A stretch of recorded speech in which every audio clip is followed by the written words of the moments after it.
The alien woman was shocked to see a human Tame, the galaxy's most feared creature. Kayla stood frozen at the observation deck. Her 6 emerald eyes widened in disbelief as she watched the small human female approach the massive void tusk. The creature, that had terrorized 3 star systems and destroyed countless Zenthian warships, was now sitting docile, like a trained pet.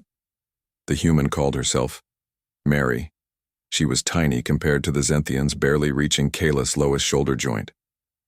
Her skin was pale, unlike the blue-scaled exterior of Kalas people, but there was something in her eyes that made the alien woman uneasy, a confidence that seemed misplaced for such a fragile being. "No one approaches a void tusk without a death wish," Kayla whispered. To herself, these beasts were known throughout the galaxy as untamable. Their crystalline tusks could pierce starship hulls, and their psychic screams could drive entire crews to madness. Yet this human was scratching behind the creatures, ear flaps, as though it were nothing more than a household companion. Commander Vex slithered up beside Kayla, her tail twitching with anxiety. "How is this possible?" The commander hissed. "No species in recorded history has ever domesticated a void tusk. They are pure destruction." Mary seemed to hear them. She looked up at the observation deck and smiled, waving casually as the enormous beast nuzzled against her shoulder. The sight made Kayla's stomachs churn with a mixture of fear and fascination. 3 solar cycles earlier, the humans had arrived in Zenthian space. Their vessels were primitive by galactic standards, small and seemingly vulnerable, yet they had requested an audience with the High Council with remarkable confidence. Their proposal was simple. They would solve the void tusk problem that had plagued the Zenthians for generations. The Council had laughed. The idea that these soft-skinned creatures could accomplish what the mighty Zenthian Empire had failed to do for centuries was absurd, but desperation had forced their hand after the destruction of another colony world. Kala had been assigned as liaison to the humans, a punishment detail for questioning her superiors. She expected to document their swift and gruesome deaths. Instead, she found herself documenting a miracle. "My people have always had a way with animals," Mary explained later as they sat in the diplomatic quarters. Her voice was soft, but there was steel behind her words. "We see things differently. We look for connections, not dominance." Kayla flexed her mandibles in confusion. "We have tried every approach, every weapon, every tactic. Your species has existed for a fraction of ours, yet you succeed where we fail." How Mary smiled, and something in that expression made Kayla's scales ripple with unease. "We understand fear," she said, "because we know what it's like to be afraid." The next morning, Kayla received orders to accompany Mary to the surface of Nexus 7, where a void tusk had been terrorizing the mining operations. It was madness, but the human insisted on going alone. Kayla was instructed to observe from a safe distance and document everything. The dropship descended through swirling orange clouds. The landscape below was barren rock formations jutting up like broken teeth. Somewhere in the canyons lurked a creature that had already killed 27 miners. Mary stepped out of the ship wearing nothing but her standard uniform. No weapons, no armor, not even the basic shield generators that Zenthians considered essential for any extravehicular activity. "This is suicide," Kala warned her translator, converting her clicking speech to human language. The human glanced over her shoulder with that same unsettling smile. "Maybe," she said, "or maybe your people have been approaching this all wrong." For 6 hours, Kayla tracked the human through the canyon's anxiety building with each passing moment. The sensors detected the void tusk nearby, its massive form moving through the narrow passages hunting. When Mary stopped, in a small clearing, and simply sat down, Kayla's heart nearly stopped. What is she doing? The alien woman zoomed in with her optical enhancers. The human had closed her eyes.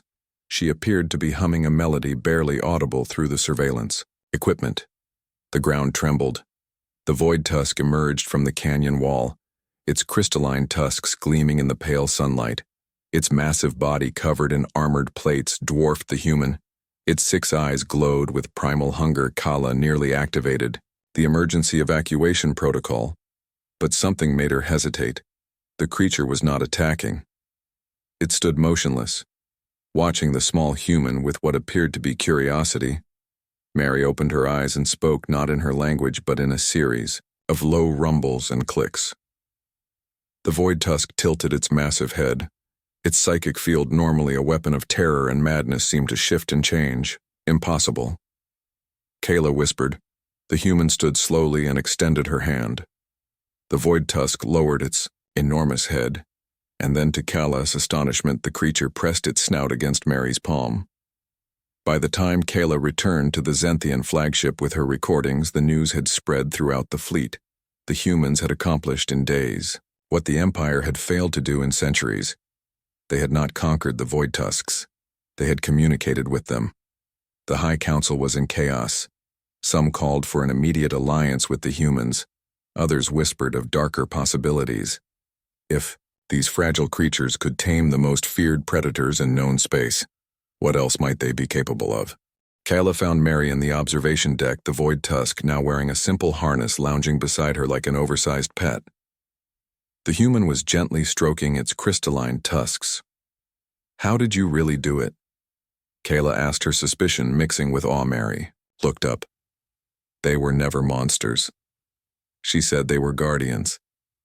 The mining operations were damaging their nesting grounds. They were protecting their young. We just needed to listen. But the psychic attacks, the destroyed ship's fear, she said simply, they were terrified. We were terrified. When two species are afraid, they lash out. But someone has to be brave enough to stop fighting first. Kayla considered this. Her people had spread across 12 star systems, conquering and expanding their approach. To every problem was force met with greater force. The idea of stopping listening, understanding was foreign. The human stood up, her small form casting a long shadow in the artificial light. I think your people have been asking the wrong question, she said. It's not about how to defeat the monsters. It's about understanding why they became monsters in the first place. As Mary walked away, the massive void tusk following her like a devoted guardian, Kayla felt a shiver run through her body. The galaxy had always feared the void tusks, but perhaps they should be more concerned about the species that could tame them. Perhaps they should fear the humans. 2 lunar cycles passed. The humans established a communication outpost on Nexus 7th. Their methods spread to other worlds where void tusks had been problems. Within a short time, the creatures once hunted as monsters became allies. Their strength and intelligence harnessed for peaceful purposes. Kayla was promoted, given command of a research vessel, tasked with studying the new relationship between humans and void tusks. The High Council remained skeptical, but the results were undeniable. Attacks had ceased. Mining operations resumed. Zenthian expansion continued. Mary had become something of a celebrity among both species. She trained other humans and even some brave Zenthians in her techniques. Each success only increased the strange unease Kayla felt. There is something they are not telling us, Commander Vex said during a private meeting. They solve in weeks what we could not solve in generations. They turn our greatest enemy into pets. These humans, they are more dangerous than they appear. Kayla had come to the same conclusion. But her fascination outweighed her fear. She requested permission to travel to Earth, the human homeworld. The Council approved her mission. The first Zenthian ambassador to humanity, Earth, was nothing like Kayla expected. For a species capable of such extraordinary feats, their planet was remarkably ordinary. A blue and green world with vast oceans and scattered landmasses. The human cities were primitive by Zenthian standards, yet bustling with activity and innovation. Kayla was received by the human leadership with elaborate ceremony. But it was the ordinary humans who fascinated her most. They came in different colors and sizes, but all shared that same unsettling confidence, that aura of capability that seemed at odds with their physical limitations. Their history shocked her. Humans had nearly destroyed themselves multiple times. They had fought brutal wars, used devastating weapons, poisoned their own environment.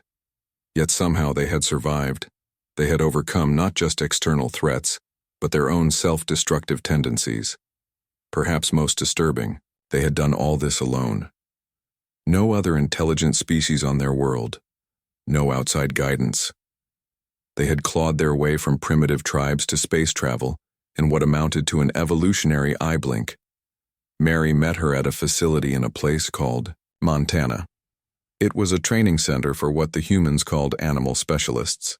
Inside, Kayla was astonished to see not just void tusks, but other dangerous creatures from across the galaxy, all living peacefully alongside humans. Our secret isn't that complicated, Mary said, as they watched a group of trainees working with juvenile void tusks. We just treat them as equals, not as monsters or resources. We recognize their intelligence, but the psychic abilities, the hunting instincts, Kayla pressed. How? Do you suppress those? We don't, Mary replied. We redirect them, we show them alternatives. Void tusks are telepathic hunters, yes, but they are also deeply social and protective. They bond for life. Did your people ever try simply being friendly? The simplicity of the answer was almost insulting, but Kayla could not argue with the results. Later that evening, Mary invited Kayla to her home, a small wooden structure near a lake surrounded by tall green plants called trees. The human lived alone except for a juvenile void tusk that seemed to consider her its mother. While Mary prepared a meal, Kayla explored the modest dwelling. Something caught her attention, a small metal object sitting on a shelf. Its design was unfamiliar. What is this? She asked, when Mary returned. The human glanced at it, then smiled. It's very old, she said. A family heirloom. A compass. Compass. Kayla repeated the unfamiliar word. Mary took it from the shelf and opened it, revealing a needle that moved freely, pointing in one direction regardless of how she turned it. Before we had advanced navigation, our explorers used these to find their way, she explained. This one belonged to my ancestor. She was an explorer too. There was something in Mary's voice, a hint of pride perhaps, that made Kayla curious. Tell me about her. Mary set the compass down. Her expression changed, becoming distant, almost wistful. She was among the first of our deep space pioneers, she said. When we first ventured beyond our solar system, we found something out there, something that changed everything. The summit lasted for 7 days. Representatives from 18 spacefaring species gathered to meet the ancients. The revelations continued, each more profound than the last. The ancients had seeded life throughout the galaxy. They had guided evolution. On countless worlds, they had created the void tusks as a check on expansion, a way to ensure no single species could dominate. But the ancients had withdrawn, retreating to the void between galaxies. They had watched from afar as their creations evolved. Developed technology spread among the stars. They had not expected the conflicts that arose, the wars, the extinctions. The Zenthian Empire expanding unchecked. The humans' arrival changed everything. They communicated with the void tusks. Without the genetic programming that limited other species, they found solutions no one else could see. They became a bridge between the ancients' creations, and now the ancients had returned. We have come to restore balance. One of them explained during the final day of the summit. We have come to reunite our children. What does that mean for us? Asked the Zenthian Emperor, his scales pale with stress. For our empire, evolution, the ancient replied. Your empire was permitted to expand to test your limits. But now, a new phase begins, cooperation. Not conquest, harmony, not hierarchy. The emperor bristled visibly. And if we refuse? The ancient made that strange gesture again, the one that somehow conveyed amusement. You misunderstand. This is not a request. It is simply what will be. The humans have already begun the process. Their ability to communicate with the void tusks is merely the first step. They will help all our children remember their common origin. The implications were clear. The age of the Zenthian Empire was ending. Not through war or revolution, but through something far more profound. A fundamental reshaping of galactic society. The summit concluded with the formation of a new council, not dominated by any single species, but representing all the sea. Ancients would provide guidance, the humans would serve as intermediaries, and the Void Tusks once feared as monsters would take their place as guardians of the new order. Kala found Mary after the final session. The human was standing alone, gazing out at the twin moons of Zenthian Prime. "You knew," she said, approaching slowly. "You knew all along what the ancients intended, what your role would be." Mary turned her small face serene in the moonlight. "We suspected," she admitted. "When we first encountered the Void Tusks, we sensed something familiar in them, a pattern we recognized from our own evolutionary history. We realized they were designed. And if they were designed, then someone had to design them." Kayla finished. "Exactly." Mary nodded. The humans had prepared for this moment for generations. Since their first ventures beyond their solar system, they had searched for signs of the designers, the engineers of life. And when they found those signs, they had followed them. "But why keep it secret?" Kayla asked. "Why not tell us from the beginning?" Mary sighed, a very human gesture. "Would your people have believed us?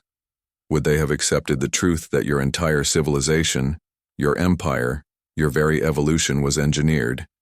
You needed to see it for yourselves. You needed to witness the ancients with your own eyes." Kala could not argue. The revelation was too profound, too world-shattering to have been accepted without proof. Even now, many Zenthians were struggling to process it. Some denied it, entirely clinging to their belief in the natural superiority of their species. "What happens now?" Kayla asked. Mary smiled that unsettling smile again. "Now we build something new. Together. All of us. The ancients have given us a gift, a chance to create a galactic society that transcends the limitations they built into each species." Over the following cycles, the changes began. The Void Tusks, once hunted as monsters, became partners. Their psychic abilities harnessed not for war, but for communication. They formed bonds with individuals from many species, not just humans. The ancient barriers between civilizations began to fall. Kala was appointed to lead the Zenthian delegation to the new Galactic Council. It was both an honor and a form of exile. The Emperor still resented the changes, still resisted the new order. But even he could not stand against the combined will of the ancients, the humans, and the growing coalition of species that embraced the new vision. Mary became Kayla's closest advisor, and gradually her friend the human taught her to see beyond the rigid thinking of Zenthian culture, to embrace the unpredictability that made humans so unique. As they worked together, Kayla began to understand what the ancients had meant. Humans were unpredictable because they had evolved naturally. They thought in patterns that no designer could have anticipated. They saw connections that even the ancients had missed. "It's not that we're special," Mary explained one evening as they reviewed proposals for a new joint colony. "Not really, we're just outside the system. Our evolution took a different path so we can see things others can't." But Kayla had come to believe it was more than that.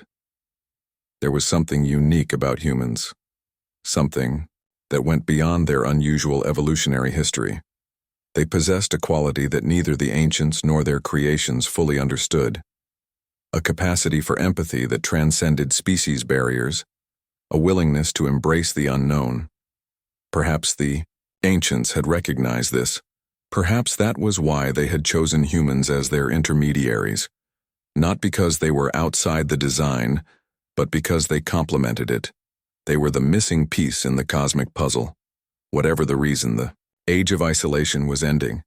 A new era of cooperation was beginning, and at its center were the humans, the species that could tame monsters, the species that could bridge worlds, the species that had shocked the galaxy with their unexpected gifts.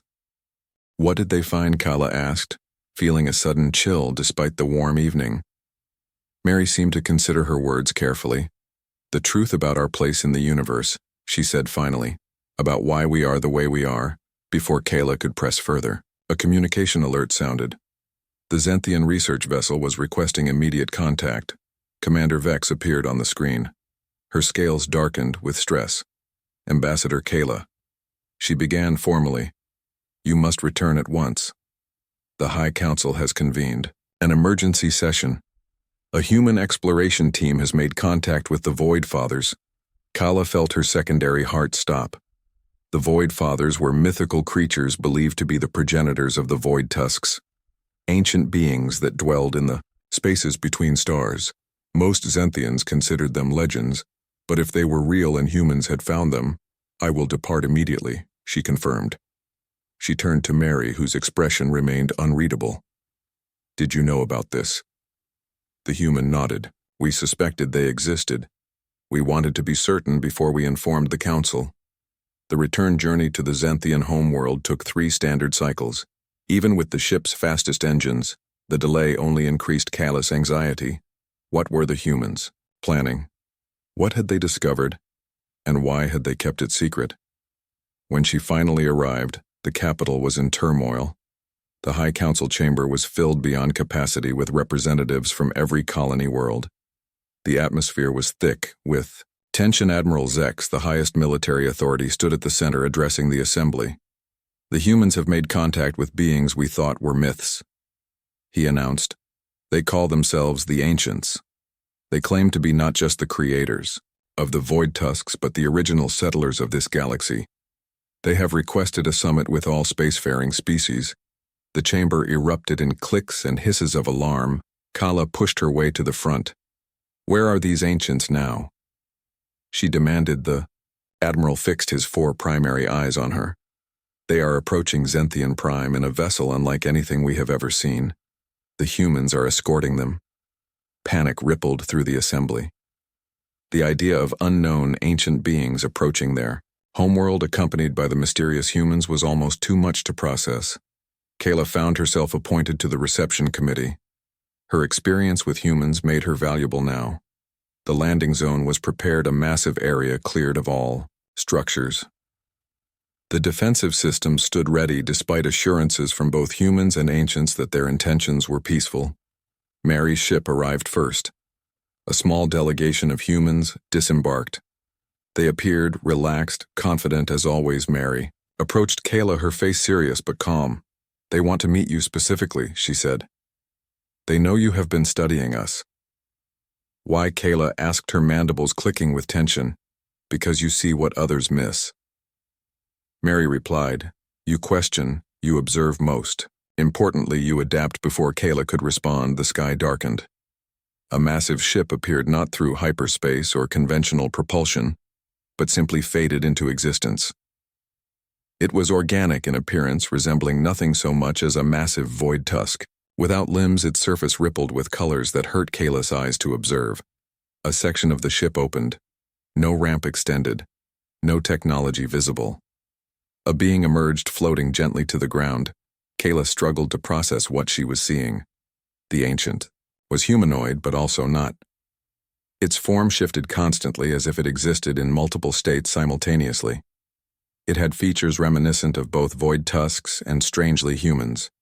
Its eyes, however, were unmistakably intelligent and ancient beyond comprehension. "We have waited a long time for this moment," the being spoke. Though Kala heard no sound, its thoughts simply appeared in her mind. "We seeded this galaxy with life forms of our creation. The void tusks were meant to be guardians, protectors of the balance, but something went wrong. The balance was lost." The Ancient turned its shifting gaze to the humans. "You were not part of our design. You evolved independently. A beautiful accident, but you have proven to be the most interesting of all our children." "Children." Kala repeated the word, struggling to understand. "What do you mean?"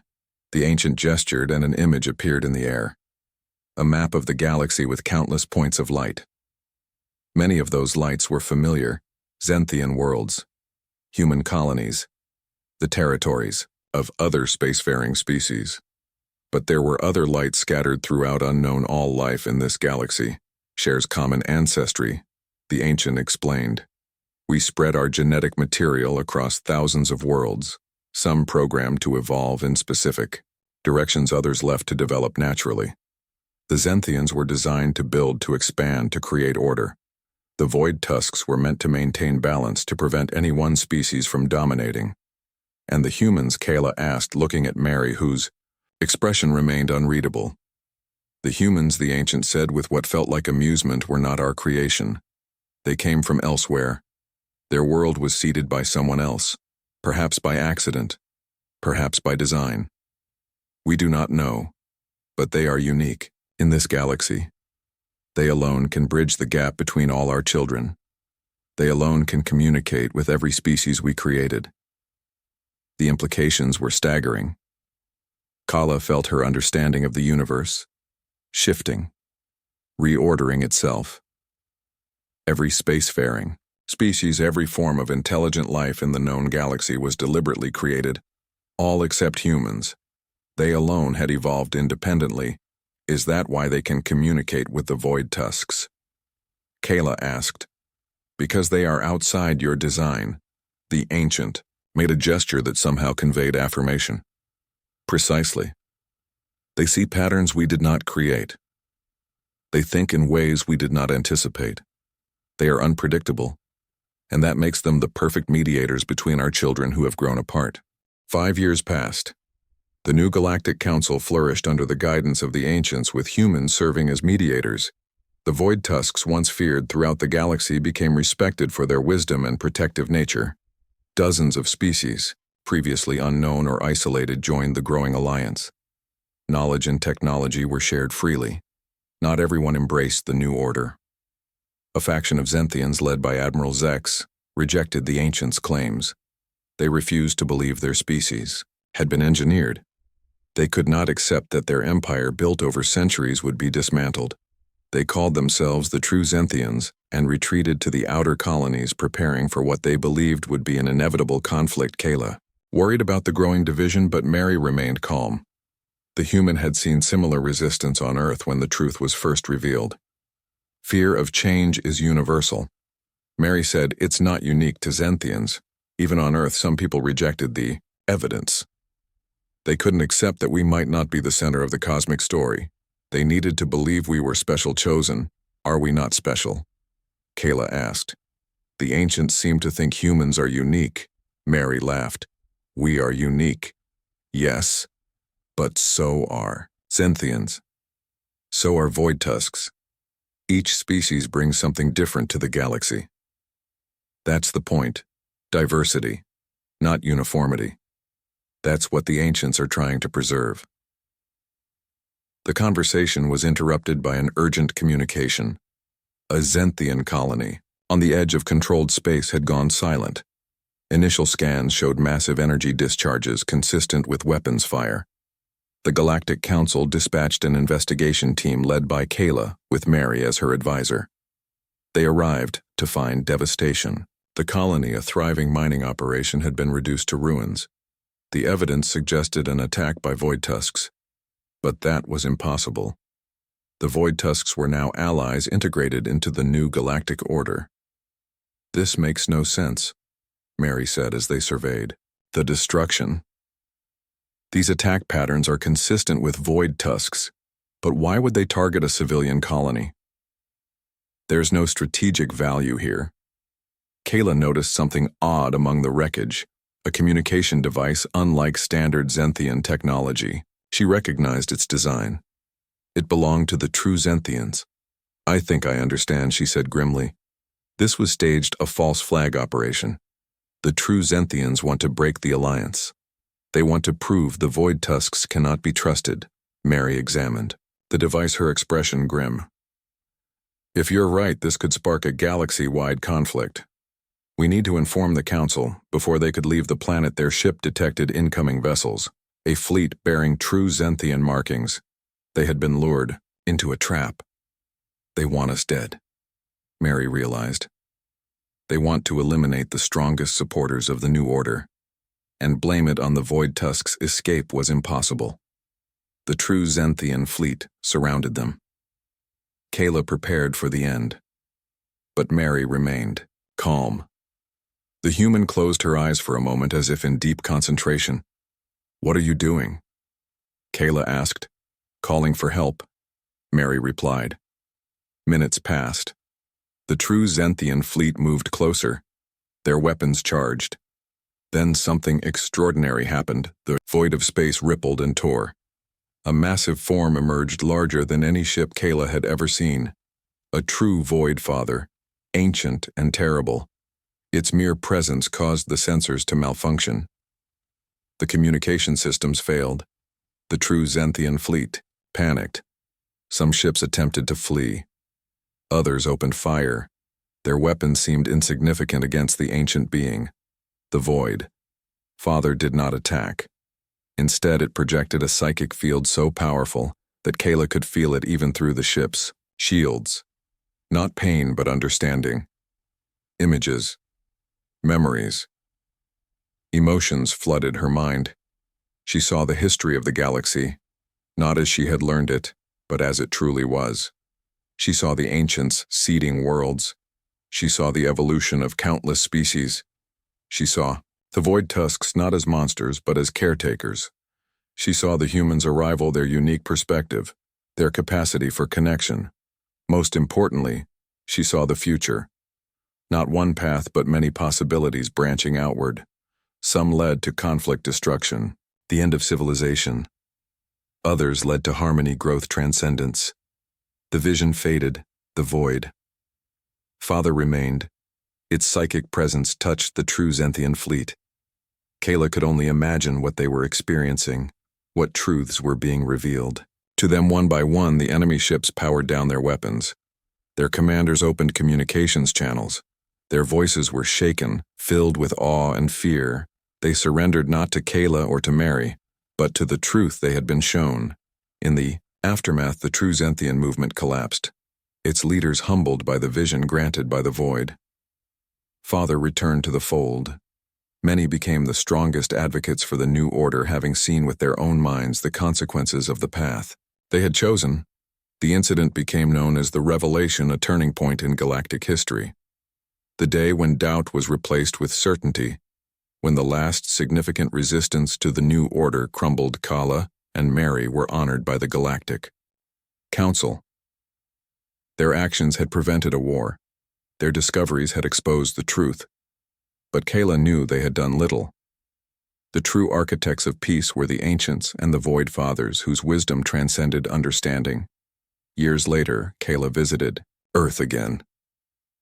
This time not as an ambassador, but as a friend. She found Mary living in the same modest home by the lake. The human had retired from her official duties, preferring a quieter life. They sat together watching Earth's sun set over the water. A juvenile Void Tusk played nearby, its psychic field gentle, comforting. I still don't fully understand, Kayla admitted after a comfortable silence. Why the ancients chose humans. Why you can connect with the Void Tusks when no one else could. The ancients say it's because you evolved independently, but I think there's more to it. Mary smiled that familiar smile. I think she said slowly, it's because we know what it's like to be alone. For most of our history, we thought we were the only intelligent species. In the universe, we looked up at the stars and saw only emptiness. We hoped for companions but prepared for solitude. That shapes a species. It makes us reach out. It makes us try to understand anything new we encounter. She patted the Void Tusk affectionately. We tamed the galaxy's most feared creatures because we recognized something in them. Something familiar. They were guardians designed to protect. But they were also lonely. They had a purpose but no connection. When we offered friendship, they recognized it for the rare gift it was. Kayla considered this. The Zenthians had never known solitude. They had evolved, knowing they were part of a design. Their place in the cosmos had been assured. Perhaps that certainty had been both their strength and their limitation. The human and the alien woman sat together as darkness fell. The stars emerged one by one. The galaxy spread above them, vast and beautiful and alive with possibilities. No longer divided by fear or misunderstanding, but united in a common journey. Kayla looked at her human friend, small and fragile, yet somehow containing depths that even the ancients respected. She understood now why the galaxy had changed, why the old order had given way to the new. It was not because of superior technology or military might. It was because of connection, because a human had looked at a monster and seen not a threat, but a potential friend. The alien woman had been shocked to see a human tame. the galaxy's most feared creature. But the real shock, the true revelation, was what came after a galaxy transformed, a future reimagined, all because humans understood what it meant to reach across the void and offer not conquest, but companionship.